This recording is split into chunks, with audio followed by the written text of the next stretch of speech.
Düstur. Düstur üsuluna eyni zamanda analitik üsul da deyilir.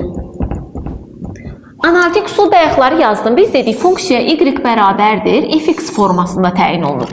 Buna nümunə olaraq yaza bilərəm. Y bərabərdir 2k olsun 2x. Y bərabərdir, ola bilər 2x üstə gəlinsin 4, yəni düz xəttin tənliyi. Daha sonra ola bilər y bərabərdir x kvadratı çıx 4. Bunlar hamısı düstur üsulundan verilən funksiyalardır. İkinci üsul cədvəl üsuludur. Cədvəl üsulunda bizə düstur verilir. Düstura əsasən biz x-a qiymətlər verib y-i tapırıq. Yəni normal 5-ci 6-cı sinif kitablarında bu cür cədvəli yəqin ki görmüsünüz. X və y yazır. Məsələn, bizə bir düstur verir. Funksiyanın düsturunu olsun 2x plus 1. Deyir ki x-a qiymətlər ver və y-i tap. Məsəl üçün x-a 0 verir. X-a 0 versək nə olar? Y 1 olar. Sonra x-a 1 versin. Olsun 3, 2 versə olacaq 5. Yəni bu cür davam edəcək. Bu gördüyünüz cədvəl sayılacaq. Və üçüncü üsulumuz qrafik üsuludur.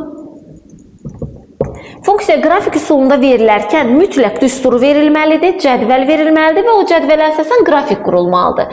F bərabərdir f mənfi x funksiyası fx formada çıxırsa qarşımıza biz buna cüt dedik. Və bir daha təkrar edirəm. Üstü cüt funksiyalar adətən, yəni cüt ədəd olanlar qüvvətdə hamısı cüt funksiya sayılacaq. Və burada mənfi görəriksə biz çaşdırmırıq. Niyə? Baxın, funksiyamız nə idi? Y bərabər mənfi 2x kvadratı.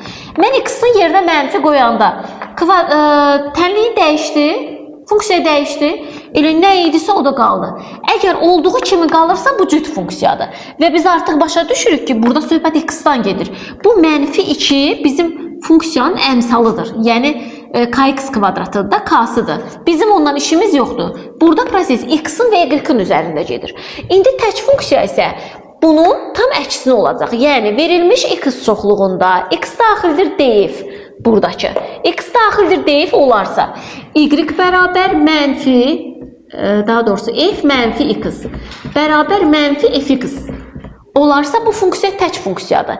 Yəni demək istəyir ki, x-in yerinə mənfi qoyaramsa, qarşıya mənfi çıxırsa bu tək funksiya sayılacaq. Məsələn, y bərabərdir 2x kubu funksiyası. Bu funksiyaya gəlin baxaq. X və y-ə qiymətlər verirəm. X-a 0 versəm y-im 0-dır. X-a mənfi 1 versəm y mənfi 2-dir. X-a 1 versəm y 2-dir. Görürsünüz, x-a mənfi verəndə y mənfi alınır. Bu hissəni gördünüz? Deməli, bu mənim funksiyamdır. İkinci bir funksiya x-a mənfi 1 versəm bu mənfi, baxın, bunun açılışı nə verəcək? Mənfi 2x kubu. Funksiya bu idi, oldu bu. Nə oldu? Tək funksiya oldu da, düzdür? Niyə? Çünki işarə çıxdı qarşıya. Yəni, yerinə mənfi qiymətlər də qoysam, mənfi alınacaq. Amma burada x-in yerinə mənfi qiymət qoyanda funksiyada dəyişiklik baş vermirdi. Funksiyada dəyişiklik baş vermirsə, olur cüt funksiya. Dəyişiklik baş verirsə, olur tək funksiya. Yəni, müsbət idi mənfiyə keçdi, mənfi idi müsbətə keçdi. Olacaq tək funksiya. Olduğu kimi qalırsa, olacaq cüt funksiya. Aydındır? Nə öyrəndik? Artan və azalan funksiya, düzdür? Əgər artan və azalan funksiya öyrənmişiksə, indi şəhri mənə de görüm, artan funksiya necə olmalıdır? X çoxalanda y də çoxalır. Bəli. Azalanda isə x azalanda y çoxalır. X çoxalanda y azalır. O çoxalıb azalma hansı funksiyadadır? Azalanda. Aha, gəl onlara x, y deməyək. X-in adı nədir? Argument. Y-in adı nədir? O zaman gəl qaydasını deyək. X-in yerinə argument sözünü ifadə elə. Argument çoxalanda funksiya azalır. Bu nə hansı funksiya olur? Artan. Azalan. Aha. Bəs ikisi də artarsa nə olacaq? Artan. İkisi də azalarsa nə olacaq? Bəli, artan funksiya. İkisi də azalarsa. İndi sən yoldaşımın dediklərini, qırıq-qırıq dediklərini birləşdir de bizə. Argument çoxalanda funksiya da çoxalır, argument azalanda funksiya da azalır, argument çoxalanda funksiya azalanda azalan funksiya olur.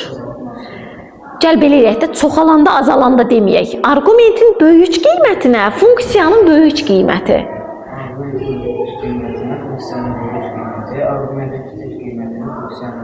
Kiçik qiymət Hansı funksiya olacaq bu dedik? Ay, sağ ol. İndi azalandı. Arqumentin kiçik qiymətinə, funksiyanın böyük. Arqumentin böyük qiymətinə, funksiyanın əla. Fatimə də görək. Sən artanı de, sən də azalanı, tez ol.